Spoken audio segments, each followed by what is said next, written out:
Лидерот на ВМРО ДПМН Никола Груевски во интервју за Косовски експрес зборува за македонско-албанските односи, влијанието на фондацијата Сорос и процесот на преговори за новата влада.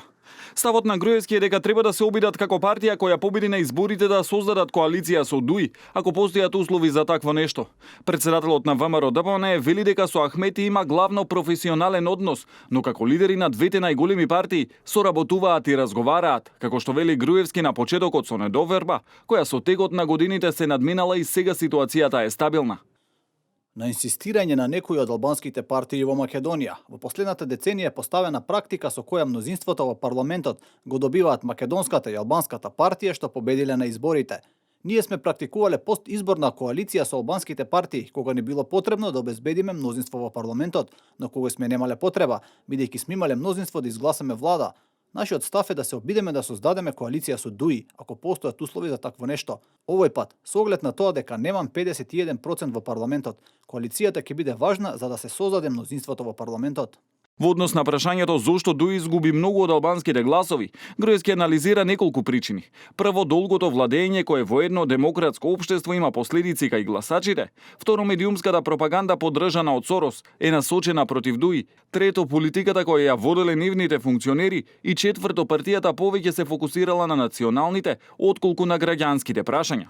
Кога ќе се соочат со незадоволството на албанските граѓани за нерешените прашања, многу албански политичари во Македонија ја обвинуваат ВМРО ДПМН. Јас не зборувам напразно, ова во приватни разговори го имам слушнато од некој од нив. Тие не се подобруваат себе си и своите активности, но обвинуваат некој друг.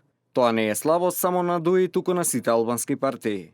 На барањата кои ги испорача ДУИ за формирање на нова влада, Груевски вели дека нема ниту една земја во регионот, а можеби и во Европа, што им дала поголеми права на етничките заедници како Македонија. Двојазичноста со себе носи промена на уставот, што според Груевски не е реално и објективно и може да донесе проблеми, но ја поддржува идејата дека употребата на јазиците на помалите заедници треба да се подобри. Ние сакаме да се направи најдобар можен избор во однос на почитувањето на човековите права, но исто така сакаме да се зачува унитарниот карактер на државата и не сакаме да се остави простор за некои радикални структури кои без оглед на фактот дека моментално немаат значајна поддршка постојат и се потенцијална закана.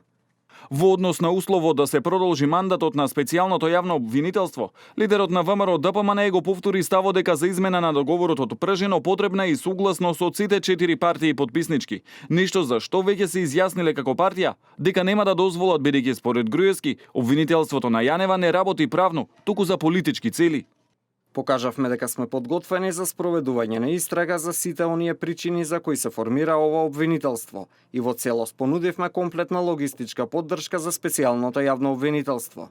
Доказите кои ни се представени не се базираат на факти и позадината е јасна дека сето ова е нечии интерес и дека не постои нешто поврзано со правдата и владењето на правото, туку со политички цели. За Груевски по однос на прашањето за членството во НАТО и Европската Унија нема дилеми дека неговата партија ќе направи се што е можно за да ги надминат предизвиците.